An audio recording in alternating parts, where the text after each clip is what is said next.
It doesn't matter how conservative or how fiscally responsible an elected official says they are. When all of a sudden they're looking at a bunch of money in front of them, they start just figuring out ways that they want to spend it.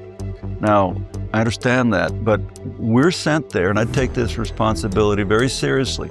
We're sent there by folks that elect us, that count on us, and that say, hey, I go to work, I earn money, and I got to pay taxes. And believe me, people pay a lot of taxes.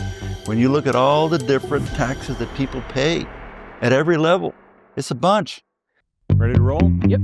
All right. Real Texan. Why should this matter to real Texans?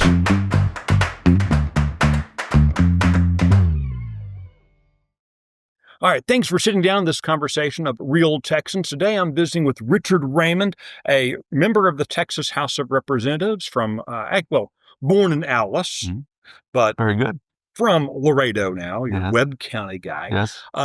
Notably a Democrat in the Texas House, but you're kind of a. I mean, is it bad to start off an interview by saying someone is strange? I'm not sure, because you're kind of a strange state representative in that for as long as I've known you and for as long as you've been in the legislature, you have been pushing for fiscal transparency and for greater honesty and integrity when it comes to the way the legislature both collects and then spends revenues taken from the taxpayers.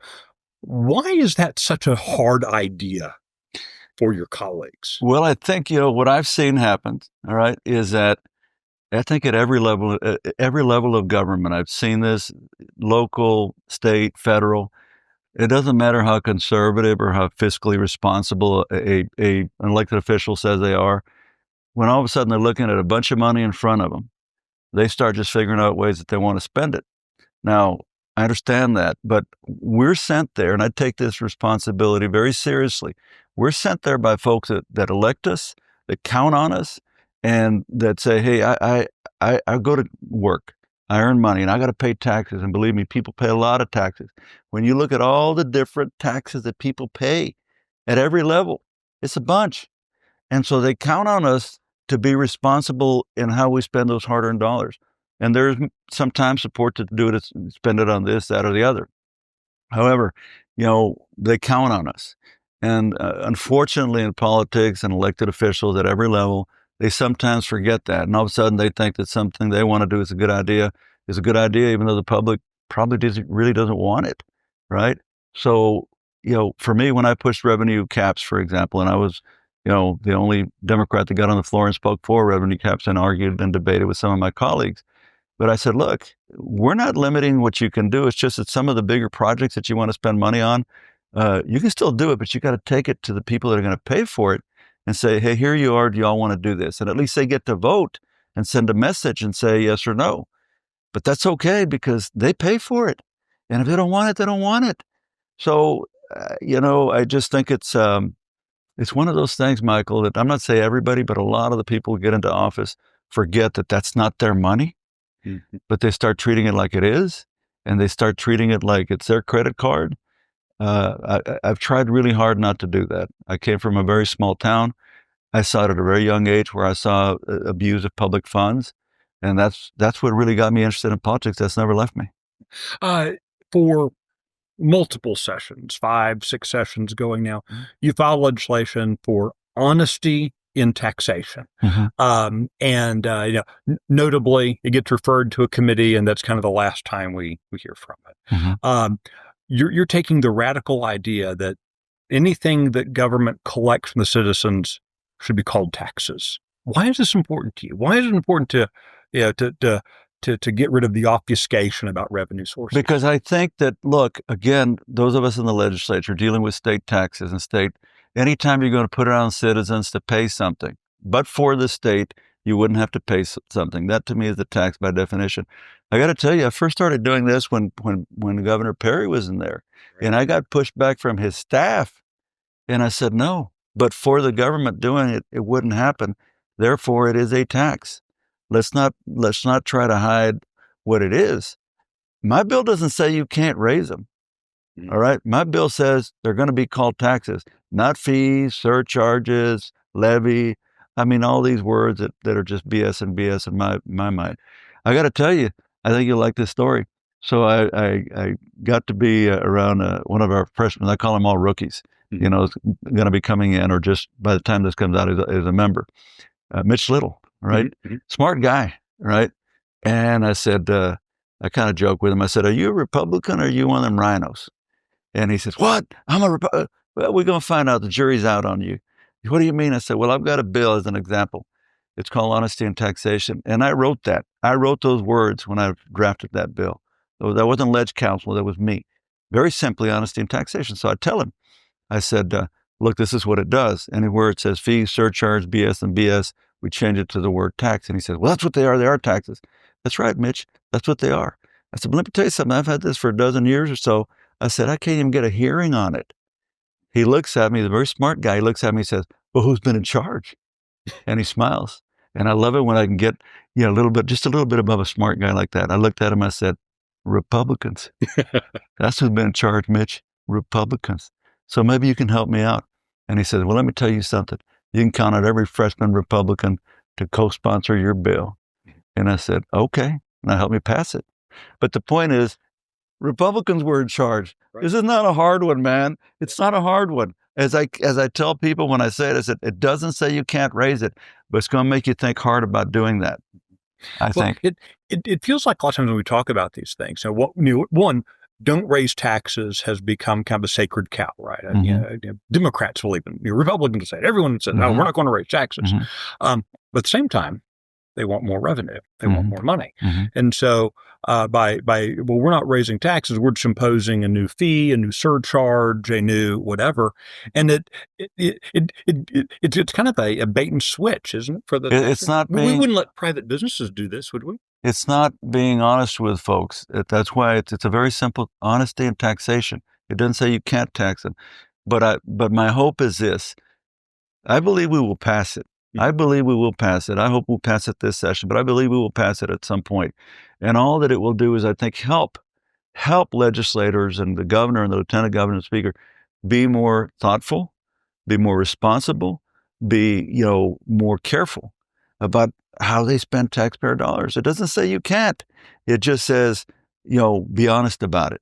And I think folks will pay more attention every time something goes up and it's called a tax, or some new fee is created, but it's not a fee, it's a tax. They'll think harder about doing it. And that's okay. That doesn't mean that I've never voted for a tax increase, okay? That doesn't mean that someday I wouldn't or others won't. I mean, we've had Republicans vote for tax increases, but I think people will think more carefully about going down that road. And sometimes they will anyway, and that's okay if that's what they decide to do. But at least we're being straight with the people that we work for, man. It feels like one of the arguments I think I've heard in the past about why you don't call these things taxes. But you're engaging in a voluntary arrangement with the government, so therefore you're opting in, so it's not a tax. How do you respond to that kind of criticism? Let me tell you something. If you have a ranch that's been in your family in Texas for 100 years, and there's an animal, let's say it happens to be a deer. I'm from South Texas, man. I killed my first deer when I was 8 years old. And you see a deer, and you kill that deer on your land that your family's owned for $100 for 100 years. Government says, if you're going to kill that deer that's on your land that's been in your family for 100 years, you got to pay us. I mean, how is that? Come on, man. It's a tax. It's a tax. They're all taxes. They're not fees, surcharges, BS. Look, if you save money, Michael, and then you go and you purchase a car, right? You purchase a car. Government says, well, you got to pay us some extra money to go purchase that car. Why? Because you do. But it's a fee. It's an assessment. I think we call them taxes there, but somewhere in there is going to be a fee or surcharge, right? I think I call them surcharges. So I think when you look at almost every example you can come up with, I will come back and tell you, but for government, you could be doing this, right? If you work hard, you go to nursing school, save money, get extra jobs. I worked my way through school. And then you pass all your classes, you graduate, and you're now a nurse. Government says, You can't do that. You cannot be a nurse, even though you passed everything, you did everything, you learned everything you were supposed to, but you can't do it unless you pay us something. I call that a tax. And again, this bill doesn't say you can't have taxes. That's not what it says. So I think it's a good balance, because what'll happen is, I think there will be a lot of things out there that get caught in this, hey, we got to look at it closely before we create a new tax as opposed to fee or surcharge, or we got to look at it closely and think about it before we increase these things. When folks watching this, folks listening to our conversation say, "Oh, that makes sense." People get frustrated with tolls and the fees and the surcharges on the fees and the fees for the surcharges. It's in this never-ending cycle. Yes. I'd like to look more into that. What would you encourage? The normal Texan who wants to be engaged, whether with this legislation, House Bill 151, yeah. Or any other legislation. How do you encourage them? What do you recommend they do to get engaged? So many people now have smartphones, right? People that didn't, that sort of generally followed politics, made it a little bit harder because you had to read the newspaper or buy a newspaper or, have time to watch the news at the end of the day or whatever. And now you have a lot more access to it. If you care about things like your taxes, if you care about things like this bill, which I think, as I've talked to people through the years, Michael, I haven't had a single constituent, I haven't had a single regular person out there say, oh, I don't like that. No, they're all for it. So if you like this, find out who your representative is. Find out your state representative, who your state senator is. You know who the governor is. You know who the lieutenant governor is. Find out who they are. Just send them an email. It's not hard. Hey, please support House Bill 151, honesty and taxation. That's all they got to say. I promise you, if a lot of representatives and state senators hear about it more and more, and they look at it, I think it'll pass. It will pass eventually. My hope is that this is, I've noticed at a time, sometimes there's a sweet spot. I think this session is going to be a sweet spot for this bill. Actually, Richard Raymond, thank you so much for sitting down with us. I appreciate it. Yes, sir. And thank you for joining this conversation with A Real Texan.